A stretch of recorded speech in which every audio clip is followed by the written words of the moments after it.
dari kelas 1 EO. Di sini saya akan menjelaskan materi tentang teori tingkah laku konsumen dan teori nilai guna yang dibimbing oleh Ibu Tika Handayani. Di sini teman-teman sudah ada yang tahu belum apa itu teori tingkah laku konsumen? Tidak. Tidak. Tidak. Tidak. Tidak. Tidak. Kalau belum, yuk simak videonya.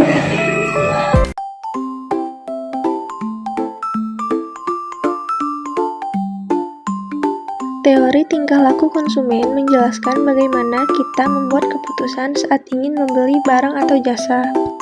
Sebagai konsumen, kita sebenarnya tidak bertindak sembarangan. Kita selalu berusaha mendapatkan kepuasan maksimal dari setiap uang yang kita keluarkan. Tetapi di sisi lain, kita dibatasi oleh sumber daya seperti uang, waktu, dan informasi yang tersedia. Coba bayangkan saat kamu ingin membeli es krim dan pizza. Kamu pasti punya pilihan mana yang lebih kamu inginkan, kan? Nah, itu disebut sebagai preferensi konsumen, yaitu apa yang menurutmu lebih memuaskan dibandingkan dengan yang lain. Tapi tunggu dulu, pilihanmu tidak hanya ditentukan oleh selera, tetapi juga oleh anggaran. Misalnya, kamu hanya punya uang Rp50.000, sedangkan harga pizza itu Rp40.000 dan es krim Rp20.000. Kamu harus memutuskan mana yang lebih penting atau bagaimana cara mengalokasikan uang itu. Bisa jadi kamu memilih pizza dan mengabaikan es krim, atau membeli es krim dan menyisakan uang.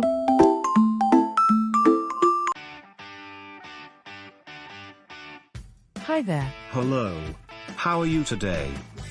I'm doing well, thank you. How can I help you today? I've finished shopping, and now I'd like to pay. Great. Did you find everything you were looking for? Yes, I found all the items I needed. Perfect. Do you have a loyalty card with us? Sure, here you go. Thank you. I'll scan these items for you. Could you also help me bag these items, please? Of course, I'll pack them carefully. How much do I owe you in total? Your total comes to £42.75. Okay. Here's £50. Thank you. Here's your change, £7.25. Could I also have a receipt, please? Certainly. Here's your receipt. Perfect, thank you very much. Teori ini juga bisa dijelaskan melalui konsep kurva indifferent. Kurva ini menggambarkan kombinasi barang yang bisa memberikan tingkat kepuasan yang sama. Jadi, misalnya kamu suka pizza dan es krim. Kurva ini menunjukkan bagaimana kamu bisa tetap merasa puas, meskipun jumlah pizza atau es krim yang kamu miliki berubah. Ada juga istilah yang disebut hukum marginal utility yang menurun. Artinya, semakin banyak kamu mengonsumsi suatu barang, kepuasan tambahan yang kamu rasakan akan semakin kecil.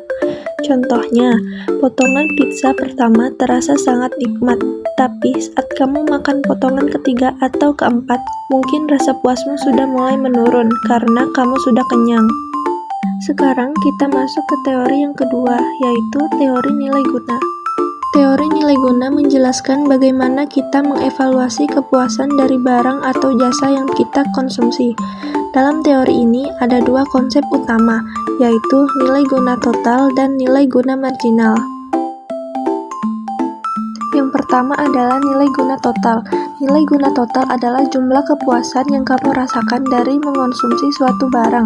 Misalnya, ketika kamu makan sepiring nasi goreng, semua rasa puas yang kamu rasakan dari sepiring itu adalah nilai guna total. Di sisi lain, nilai guna marginal adalah tambahan kepuasan yang kamu rasakan jika kamu menambah konsumsi 1 unit lagi. Jadi, kalau kamu mengambil 1 sendok nasi goreng tambahan, itu adalah nilai guna marginal. Namun, tambahan kepuasan ini biasanya akan menurun, sesuai dengan hukum Gosen 1. Oh iya, ya, ada juga hukum Gosen 2 yang menjelaskan bagaimana kita mengalokasikan pengeluaran untuk memaksimalkan kepuasan. Misalnya, jika kamu hanya punya uang Rp10.000 dan kamu bisa memilih antara membeli gorengan atau minuman, kamu akan mengatur uang itu sedemikian rupa sehingga kepuasan yang kamu dapatkan dari kedua seimbang. Ini adalah cara kita mendapatkan manfaat maksimal dari sumber daya yang terbatas. Selanjutnya, faktor yang mempengaruhi tingkah laku konsumen. Yang pertama itu pendapatan, tentu menjadi salah satu faktor utama. Semakin tinggi pendapatanmu, semakin besar pula kemampuan untuk membeli barang atau jasa. Lalu, harga barang juga sangat mempengaruhi keputusan konsumsi. Jika harga suatu barang naik, kita mungkin akan mencari alternatif yang lebih murah atau bahkan menunda pembelian. Selain itu, faktor budaya, lingkungan, dan preferensi individu juga memiliki peran besar dalam menentukan pilihan konsumsi kita. A few moments later. Sekarang kita masuk ke bagian elastisitas.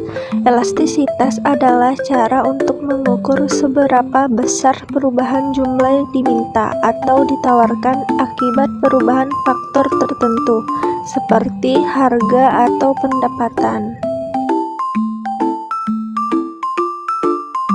Yang pertama ada elastisitas permintaan, yang mengukur seberapa besar perubahan jumlah barang yang diminta jika harga barang berubah. Misalnya, kalau harga kopi naik, apakah jumlah kopi yang kamu beli akan berkurang drastis atau hanya sedikit?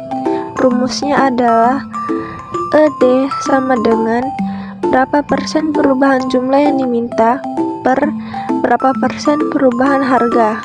Kalau hasilnya lebih besar dari 1, berarti permintaannya elastis. Kalau kurang dari 1, berarti inelastis.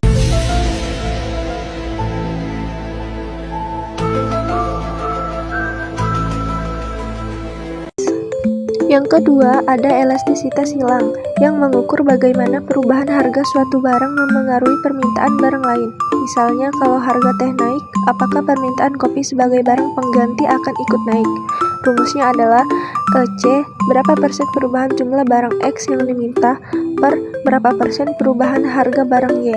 Kalau hasilnya positif, berarti kedua barang adalah substitusi. Kalau negatif, berarti komplementer.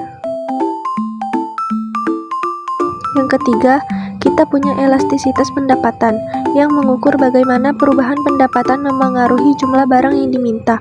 Misalnya, kalau pendapatanmu naik, apakah kamu akan membeli lebih banyak pizza?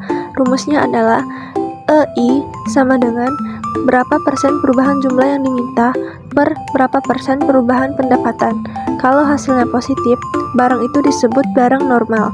Kalau negatif, itu adalah barang inferior. Yang terakhir ada elastisitas penawaran, yang mengukur bagaimana jumlah barang yang ditawarkan berubah ketika harga barang berubah. Rumusnya adalah EE sama dengan berapa persen perubahan jumlah yang ditawarkan per berapa persen perubahan harga.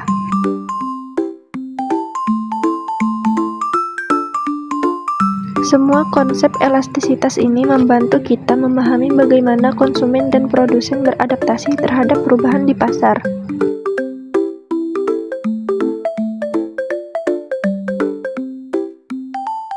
Kesimpulannya, baik teori tingkah laku konsumen, teori nilai guna, maupun elastisitas, semuanya memberikan gambaran yang jelas tentang bagaimana pasar bekerja.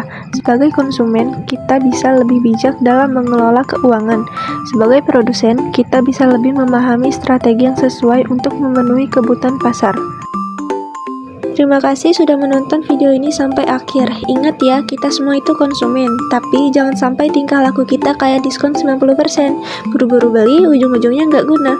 Pilihlah yang punya nilai guna tinggi, kayak tugas ini. Meski bikin pusing, tetap bermanfaat.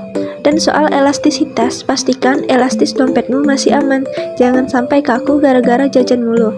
Sampai jumpa di video berikutnya, dan tetaplah jadi konsumen yang cerdas, bukan konsumen kalap.